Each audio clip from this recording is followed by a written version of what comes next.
Welcome to the mini vlog. आज आप लोगों को मैं एक मिनी टूर करवाता हूँ नेहरू प्लेस का। और आज हम लोगों ने मैंने और फराज भाई ने, मेरे कज़न है ये, तो हम लोगों ने प्रोग्राम किया है कि आज चलते हैं थोड़ा बहुत कुछ मॉन्यूमेंट्स वगैरह घूम कर आते हैं।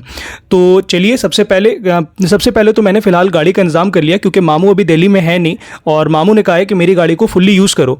तो हम लोगों ने मामू की गाड़ी ले ली और गाड़ी लेकर के सबसे पहले निकल गए हम लोग नेहरू प्लेस की तरफ। तो आप लोग को यहाँ पे रास्ते में दिखाता हूँ, ये है नेहरू प्लेस का फ्लाईओवर और गाड़ी में पेट्रोल था नहीं, तो सबसे पहले गाड़ी में पेट्रोल लेकर ये हम लोग आ गए नेहरू प्लेस की तरफ। ये है मोदी टावर की बिल्डिंग और अब आप लोगों को मैं यहाँ पे बिल्कुल अंदर में यहाँ पे दिखाता हूँ बिल्डिंग का।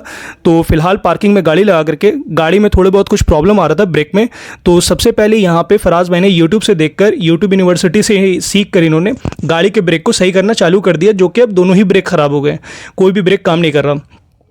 और ये आप से मोदी टावर का व्यू, और आप लोगों को मैं अंदर से दिखाता हूँ और थोड़ा बहुत बताता हूँ यहाँ पे नेहरू प्लेस के बारे में। तो Nehru place basically electronic gadgets की मार्केट है, जिसे मैंने मतलब सुना है ऐसा कि पहले कपड़े की मार्केट थी। तो आप लोग कमेंट में बताइएगा क्या ऐसा सही है। और यहाँ पे अगर कोई भी आप लोग अगर कोई भी पुराना या नया लैपटॉप लेना चाहते हैं या फिर पुराने लैपटॉप आप लोग अगर कुछ सेल करना चाहते हैं तो यहाँ पर बहुत ही ईजिली हो जाता है। कैमरा वगैरह परचेज़ करना चाहते हैं, इलेक्ट्रॉनिक आइटम कुछ भी लेना हो तो आप लोग यहाँ पर आ सकते हैं। बहुत ही सही मार्केट है और रीजनेबल प्राइस पर यहाँ पर मिल जाता है। और प्रिंटर लेना चाहते हैं, हर चीज़ का यहाँ पे वर्कशॉप, शोरूम, हर चीज़ है यहाँ पे, सर्विस सेंटर, सारी चीज़ें मिल जाएंगी यहाँ पे। और अगर मैं नेहरू प्लेस की थोड़ी बहुत अगर मैं हिस्ट्री बताऊँ तो इसे 1970 में से डेवलप किया गया था, मतलब कि DDA अथॉरिटी के द्वारा, दिल्ली डेवलपमेंट अथॉरिटी के द्वारा, और इसे ऑफिशियली इनॉग्रेट किया गया था। इसे प्राइम मिनिस्टर राजीव गांधी ने इसे किया था 1980 में। और फ़िलहाल हम लोग यहाँ पे आए हैं, एक रैम मुझे अपना रिप्लेस करवाना था, तो फराज भाई के साथ यहाँ पे देख रहे हैं, ये तो साथ में मतलब आ गए हम लोग, मतलब थोड़ा बहुत सैर तफरी करने के लिए, और सामान भी हमें पर्सनली हमें परचेज़ करना था तो इसीलिए आ गए। तो फ़िलहाल जिस काम से आए थे वो सारा काम तो यहाँ पर हो चुका है।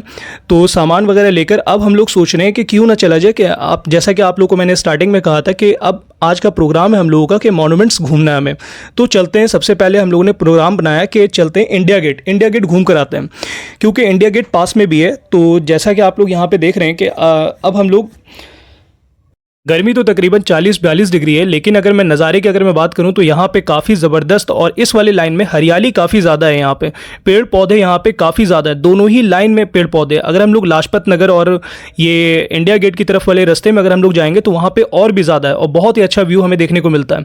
तो मामू ने तो हमें कहा था कि बहुत ही आहिस्ता गाड़ी चलाना, बट हम लोग यहाँ पर 70 क्रॉस करके आराम से गाड़ी चला रहे हैं। अगर ये व्लॉग मामू अगर देख लेंगे तो हमें डांटेंगे तो ज़रूर, लेकिन चलो कोई बात नहीं है, भांजे का इतना हक तो बनता है मामू पे। और अगर पूछा भी अगर उन्होंने तो कह देंगे कि भाई माइलेज चेक कर रहे थे गाड़ी का।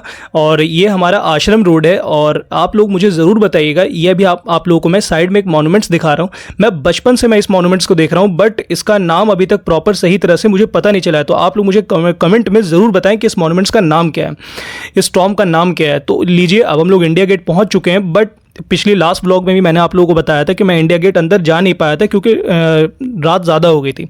और इस बार भी नहीं जा पाया क्योंकि मेरे पास एक बैग हम लोगों ने कैरी कर रखा था और बैग लेकर अंदर अलाउ नहीं करते हैं। तो आप लोगों से मेरा पर्सनल मशवरा है कि अगर आप लोग भी जब भी यहाँ पे घूमने के लिए आना चाहते हैं तो आप लोग भी कभी भी बैग कैरी करके मत आइएगा, क्योंकि यहाँ पे अंदर जाने के लिए अलाउ नहीं करते। और पास में चिल्ड्रन पार्क भी है, तो पास में चिल्ड्रन पार्क में भी वहाँ पे लिख रखा है साफ साफ कि बैग्स आर नॉट अलाउड। तो आप लोग बैग लेकर मत आइए, चाहे वो खाने का बैग कैरी कर रखा हो आपने या फिर किसी इक्विपमेंट आपने, कोई भी चीज़ आपने उसमें रख रखी हो। तो हम लोग फ़िलहाल यहाँ पे पार्किंग ढूंढ रहे हैं और गोल गोल चक्कर घूम रहे। दरअसल अगर मैं सही बताऊँ तो पार्किंग तो इसकी शुरुआत में ही थी, हमें जाना था चिल्ड्रन पार्क, बट हम लोग गोल गोल घूमने के बाद भी हमें यहाँ पर कोई पार्किंग मिली नहीं। और स्टार्टिंग में इसकी पार्किंग थी, बट हमें लास्ट में जाकर इंडिया गेट पे इसकी पार्क हमें करनी पड़ी गाड़ी। और पार्क करने के बाद जब हम लोग यहाँ पे इतना दूर जब चलने के बाद जब वापस आए तो हमें पता चला कि यहाँ पे अंदर में बैग हमें अलाउ ही नहीं करेंगे। तो चलिए अब क्या करें, अब तो फ़िलहाल कुछ कर सकते नहीं है। तो फ़िलहाल यहाँ पे इंडिया गेट के जस्ट सामने वाले में एक पार्क है, तो इस पार्क का कुछ नाम यहाँ पे मार्क करके, बट अभी उसका प्रॉपर नाम मुझे याद नहीं आ रहा है। तो लीजिए अब यहीं पे आते हैं और कुछ देर हम लोग यहाँ पे बैठने के बाद, सैर तफरी करने के बाद, यहाँ का नज़ारा आसपास का देखने के बाद, बहुत ही खूबसूरत नज़ारा, हरियाली, पेड़ पौधे और ठंडी ठंडी हवा, बहुत ही ज़बरदस्त, क्योंकि शाम का वक्त हो चुका था। और अगर मैं आप लोगों को इंडिया गेट से रिलेटेड थोड़ी बहुत अगर मैं हिस्ट्री अगर मैं बताऊं तो एक कंस्ट्रक्ट किया गया था 1921 और 1931 के बीच में इसे कंस्ट्रक्ट किया गया था और इसे डिज़ाइन किया गया था British architect sir Edwin Lutyens के द्वारा। इसे मतलब आर्किटेक्ट जो इसका पूरा जो इसका डिज़ाइन किया गया था ना वो उन्हीं के द्वारा किया गया था। चलिए फिर मिलते हैं नेक्स्ट ब्लॉग में, अपना ख्याल रखिए, खुदा हाफिज़।